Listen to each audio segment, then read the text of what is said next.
예전에 저는 시력이 그다지 좋지 않아서 이 라섹 수술을 받은 적이 있습니다. 근데 그 받았던 계절이 겨울이라 이 눈부신 것을 보면 절대로 안 된다고 했습니다. 그래서 특히 이 겨울에 이 반사 이 반사되는 눈빛도 조심하라고 했는데 나중에 이 기일이 지나서 이 겨울에 창문을 열었을 때 저는 그 아름다운 광경이 참으로 기억이 납니다. 이 새하얀 눈이 아름답게 쌓여 있는 이 그것을 보고 저는 그때 하나님이 이래서 눈을 하얗게 만든 것이구나 라는 생각이 들었습니다. 겨울에 모든 잎이 떨어지고 앙상하고 추운 이때에 이 새하얀 눈은 사람들의 마음을 참 포근하게 해주는 것이 아닌가. 그 앙상했던 나무들도 이렇게 하얀 눈이 쌓이니 얼마나 아름다운지, 그리고 눈 덮인 산과 마을도 얼마나 아름다워 보이는지 모르겠습니다. 그러고 보면 이 크리스마스라는 것도 이 겨울에 있는 하나님이 이 겨울에 이 날짜를 정하신 이유가 있지 않겠습니까? 아무래도 가장 어두울 때, 우리가 가장 힘들 때 이 포근한 하얀 눈 같은, 그리고 우리의 구원 대신 이 빛, 어둠 속에 그 빛이 더 환하게 비친다는 걸 아시고 어쩌면 우리에게 이 크리스마스를 12월 25일로 만든 것은 아닌가 하는 생각이 듭니다. 하나님께서는 이제 이 땅에 오셨습니다. 지극히 높은 곳에선 하나님께 영광이요. 너와 이 이야기의 절정을 이루는 내용인데 절망밖에 없었던, 더 이상 메시아를 기다리기 포기할 수밖에 없었던 그 구약 시대에 이 마지막 성경이 나오고서 400년이 흐른 그 암흑기 동안 이들은 아마도 더 이상 예수님에 관한 이 희망을 기다리지 못하고 이런 사람들도 있었을 텐데 그 중에서 이 어둠 속에서 하나님이 왔다는 것입니다. 그리고 구약에서 새로운 신약 시대로 이제 왔다는 것입니다. 땅에서는 평화로다. 이 얼마나 은혜스러운 말입니까? 사람들의 막혔던 장벽이 이제 제거가 된 것입니다. 화해가 이루어지는 것입니다. 그리스도를 모르는 자들은 본질상 진노의 자녀들이었는데 이제 하나님들과 원수의 가운데로 놓여 있어서 늘 불화와 다툼, 그것으로 허덕였고 또한 유대인뿐만 아니라 많은 외부인들, 우리 같은 이렇게 이방 민족의 이 사람들은 하나님에게 적인 사람, 우상을 섬기는 사람들로 생각이 됐지만 이제 그 하나님이 은혜롭게 예수님을 보내주셔서 이제 다툼과 허영이 아니라 예수님이 모두 우리를 하나님의 자녀로서 이 평강으로서 선물로서 우리가 소유하게 된다는 이 놀라운 사실이 이제 우리에게 이루어진 것입니다. 그리스도의 역사로 말미암아 세상의 모든 제약이 제거가 되고 사람들 간의 화해가 이루어지는 겁니다. 여기에서 말했던 이 평화 얼마나 우리에게 아름다운 것입니까? 이 메시아의 도래와 관련된 이 많은 축복, 그 구원은 우리가 상상할 수 없을 만큼 기쁜 것입니다. 왜 그렇겠습니까? 너무나 긴 어둠 속에서 하나의 빛이 와셨기 때문입니다. 크리스마스 트리의 그 가장 위에 있는 이 별 문양, 이것이 무엇인지는 여러분들도 다 아실 겁니다. 뭐겠습니까? 아기 예수가 왔던 그 별을 상징하는 것 아니겠습니까? 이처럼 우리 사회에서 이 크리스마스라는 것은 어떤 의미가 있냐? 예수님의 탄생은 어떠한 것이냐? 이건 절망이 사라지고 희망이 생긴다는 의미인 것입니다. 이 정말 추울 수밖에 없는, 우리의 마음이 추울 수밖에 없는 이 날짜가 크리스마스가 왜 됐을까? 그것은 바로 이 하나님께서 우리에게 희망을 주시는, 평화를 주신다는 의미입니다. 하지만 가장 슬픈 것도 하나가 이 크리스마스의 의미가 점점점 변질이 된다는 것입니다. 왜 안타깝겠냐? 이것은 제가 무슨 꼰대라서 그러는 것이 아닙니다. 이 세상의 기독교 문화가 철저하게 타락했다라는 정도가 아닙니다. 무엇인가 우리가 크게 잘못되고 있고 이렇게 크리스마스의 진정한 의미를 잃어버리는 것은 아닌가 하는 걱정이 가장 큰 것입니다. 우리가 이 세상 살면서 가장 화나는 일이 뭔지 아십니까? 바로 쓸데없는 해결책에 에너지를 쏟는 것입니다. 어떤 학생이 나는 영어를 정말 못한다.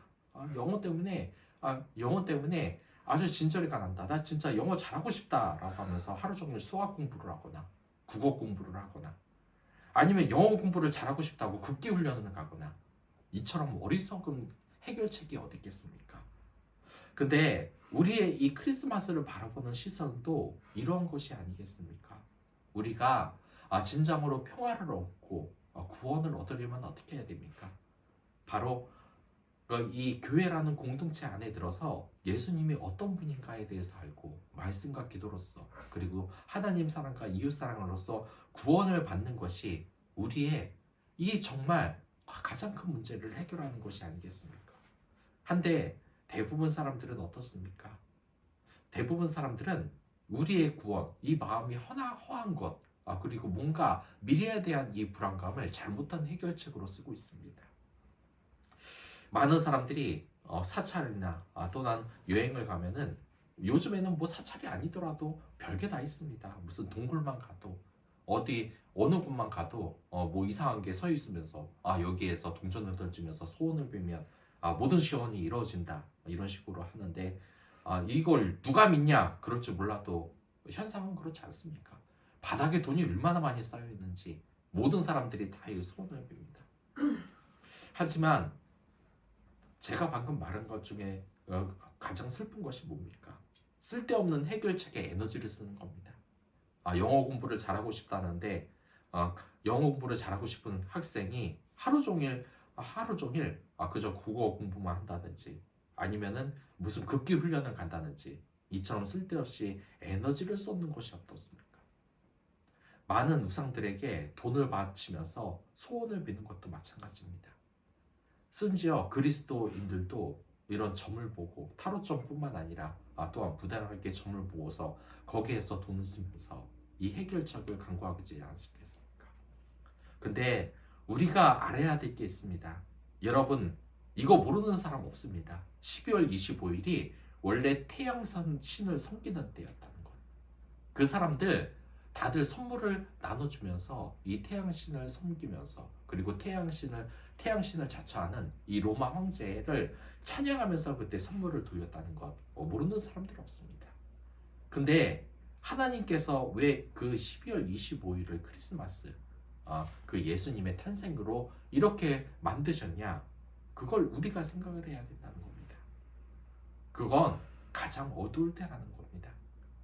잘못된 신을 섬기는 태양신, 잘못된 신을 섬기는 그때에 가장 환한 빛이 필요하기 때문이 아닐까라는 것입니다. 우리는 이 크리스마스의 진정한 의미를 되새겨볼 필요가 있습니다. 이 날은 우리의 쾌락을 방출하는 날이 아니라는 겁니다. 근데 우리가 기억해야 될 것은 우리 그리스도인들도 이 크리스마스가 서서히 마약과 같은 날로 이제 생각이 된다는 겁니다. 하지만 오늘의 말씀은 분명하게 이야기하고 있습니다. 크리스마스의 진정한 의미는 바로 우리가 이 화평, 이 세상 평화를 가지러 오신 예수님 때문에 우리 모두가 기뻐하고 구원을 받는 기쁜 날이라는 겁니다. 근데 이 세상의 악한 세력들은 이 크리스마스를 마약과 같이 사용하고 있습니다. 쾌락의 절정체로 쾌락을 쏟아내는 날로 말입니다. 그렇기 때문에 이 연말이 되면 그동안 모아놨던 돈을 막 흥청망청 쓰게 되고 술을 마시게 되고 남녀가 데이트하는 날로 변질이 되었다는 것입니다. 혹은 이렇게 말할 수도 있습니다. 너무 예민한 거 아니냐? 뭐 크리스마스에서 그렇게 의미를 심각하게 말을 하냐? 근데 우리가 생각해야 되는 것은 이 쾌락과 진정한 평화의 의미를 우리가 알아야 된다는 겁니다. 쾌락이라는 것은 뭐냐? 저도 옛날에 그랬습니다만 이 옛날에 힘든 일이 있거나 스트레스 받는 일이 있으면 바로 담배를 꺼내서 폈습니다. 왜냐? 스트레스를 받았기 때문에. 그리고 한 26살쯤에 담배를 이미 끊었었지만 그때도 스트레스를 가끔 받는 날이 있으면은 이렇게 담배를 태우는 일이 많았습니다. 왜냐? 스트레스를 받았으니까. 주변 사람들이 또 이 담배를 끊은 사람이 갑자기 담배를 피워서 물어봤습니다. 왜 담배를 피냐? 스트레스 받으니까. 맞습니다. 스트레스 받으면 담배를 피게 됩니다. 술도 마시게 됩니다. 근데 우리가 생각해야 될 게 있습니다. 담배 피면 그 스트레스가 해결이 될까? 전혀 해결책이 안 된다는 겁니다. 우리가 생각해야 될 것은 쾌락이라는 것은 한계가 있다는 것입니다. 사람들이 마약을 왜 합니까? 이 아픈 현실을 잊고 쾌락을 얻을 수 있기 때문이 아닙니까? 저는 그 옛날에 수술할 때 저는 몰랐습니다. 그런 게 있는지도 몰랐는데 이게 그때 지금 생각해 보면 그 마약 성분이 있는 그런 약이었던 것 같은데, 고통을 잊는 그걸 맞으니까 무슨 제가 무슨 이 병원을 나가서 하늘을 날고 있었습니다. 그리고 그 쾌락이라는 게 내가 하늘을 날아다니고 너무나 자유스럽다는 막 그런 기분이 느껴진다는 겁니다.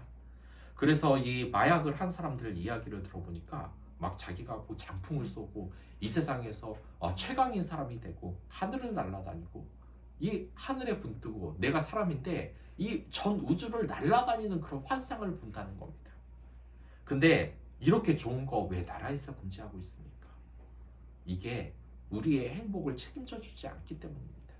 오히려 중독을 되게 해버려서 우리 자체를 병들게 하기 때문이 아니겠습니까?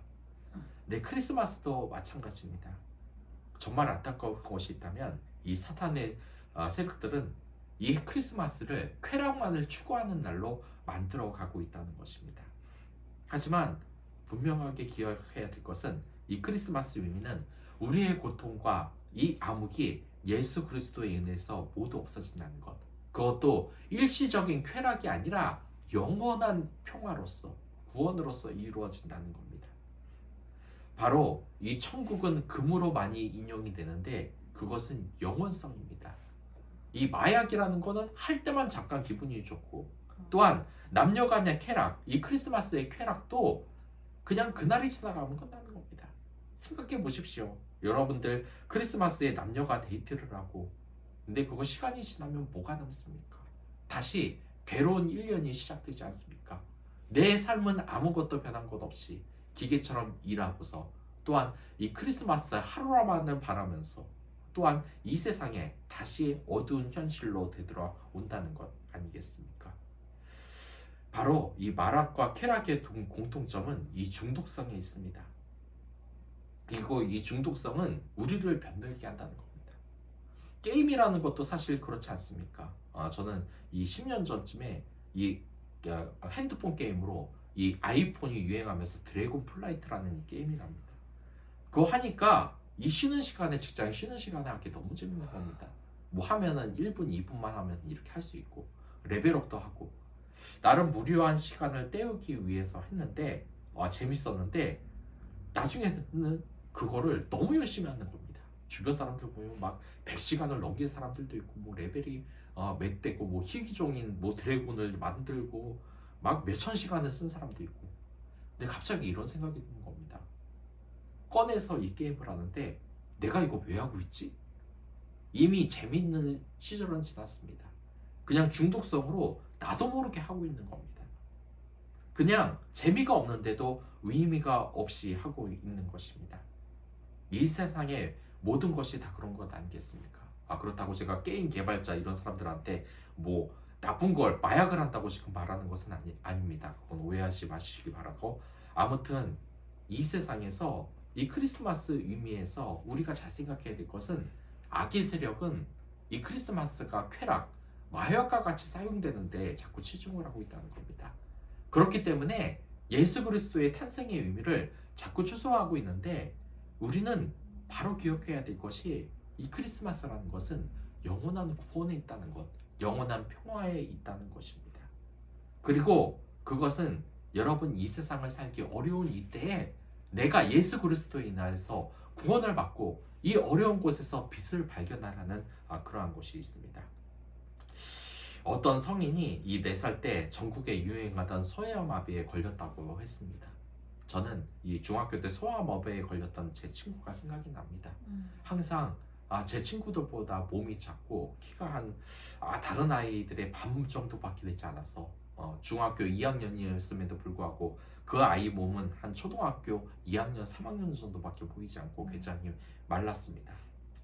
근데 이 사람이 4살 때 이 소아마비에 걸렸다면 얼마나 괴롭겠습니까? 이 사람은 사실 어렸을 때도 평소에 굉장히 건강해서 씨름 선수가 될 수 있을 것 같다라는 말을 들었는데 4살 때 소아마비가 걸려서 두 팔과 두 다리 다 못 쓰는 식물 인간처럼 됐고 이 기저귀를 다시 차게 됩니다. 그러면서 이 건강했던 이 아이는 6살 때 스스로의 소원이 스스로 몸을 뒤집어 보는 것이었다고 합니다. 자고 일어나면 또 움직일 수 없을까봐 아직도 가위에 눌리곤 합니다. 하지만 이 소녀는 하지만 결국 일어나서 걸었고 자신이 노래하는 사람이 되기로 결심을 하게 됐습니다. 그리고 이 결정적인 순간에 그는 왜 이렇게 노래하는 사람이 될수록 경험을 했냐? 그것은 자신의 스승 최승원이라는 이 사람 때문이었습니다.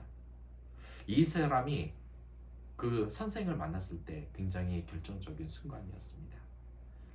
이 사람은 자기가 이 노래를 할 것을 결심을 하고 말을 하는데 얼마나 주위에 편견이 많았겠습니까? 주변에 안 좋은 소리가 많았습니다. 장애 성악가가 뭘 할 수 있겠냐? 그냥 성악가도 먹고 살기가 힘든데 잘된 케이스가 없으니까 너도 똑같다. 그 길을 가면 안 된다. 그러면서 이 사람도 굉장히 두려움에 떨었다는 겁니다. 두려움을 근데 굉장히 무섭다는 것 그리고 제대로 된 생활을 하기 힘들다는 것을 알면서도 그 길을 가고 있다는 건데 그 문화와 환경이 이 사람에게 계속 안 돼, 안 돼, 안 돼라고 말하고 있는 겁니다. 그렇게 안 돼, 안 돼, 안 돼 했을 때 의구심이 들었을 때 이 사람은 자신의 스승을 만났습니다. 자, 그리고 그 스승을 만났을 때 그 청년은 자신의 손과 다리를 쭉 보여주면서 말했습니다. 내가 이 손하고 이 다리가 이런데 무슨 오페라를 하느냐? 그랬더니 선생님이 네가 무슨 말 하는지 알겠는데 할 수 있다고. 내가 진짜 할 수 있느냐? 내가 이 몸에서 오페라를 해봤기 때문에 아는데 그거 되겠냐? 그랬더니 선생님이 미국에 있는 선생님이었는지 이렇게 말했다고 합니다. Why not? 왜 안 되는데? 선생님은 오히려서 자기가 그렇게 이야기를 하니까 무슨 헛소리를 하느냐는 식으로 Why not? 이렇게 물었다는 겁니다.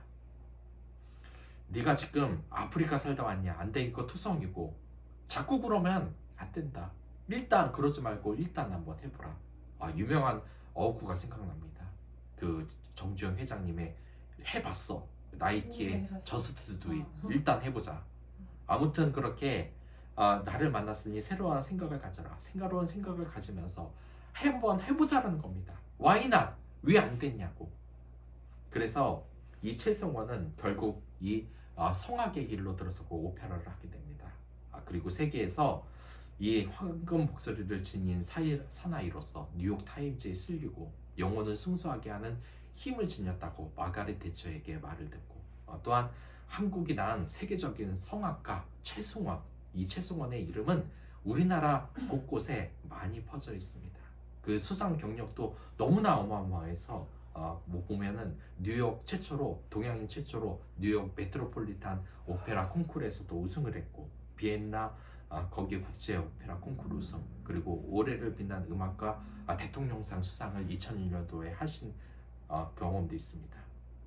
이 사람이 어떻게 이런 기적을 낳을 수 있었겠습니까? 이 사람은 가능성을 지니고 있었습니다. 아무리 몸이 아프고 했어도 성악을 할 수 있는 가능성을 제 스스로 찾아내고 이 길을 들어서려고 했습니다. 하지만 그러한 가능성도 이 세상은 무시를 하기 시작했습니다. 하지만 그가 잘된 것은 자신을 믿어주는 자신에게 빛이 됐던 이 스승을 만났기 때문입니다. 우리도 마찬가지입니다. 우리가 이렇게 살 사람들입니까? 매번 최저 시급을 받아가면서 이 세상에서 고통을 안고 투덜투덜대면서 이 세상을 원망하고 대통령 원망하고 세상 원망하고 술이나 마시면서 살 인생입니까? 그게 아니라는 겁니다. 우리는 하나님의 자녀입니다. 하나님의 자녀이고 이 세상을 지배할 수 있는 권한을 지닌 하나님의 아들들입니다. 그런 마음속에 가슴에 왕자와 공주를 모두 품고 있는 우리들인데 이 세상은 늘 말합니다. 술 먹고 잊어라. 크리스마스 때 남녀 데이트하면서 잊어라. 연말에 돈 한 번 시원하게 쓰면서 잊어버려라. 그런 고통 잊어버려라. 하지만 그런 것은 쾌락일 뿐입니다. 크리스마스의 진정한 의미가 아니라는 겁니다.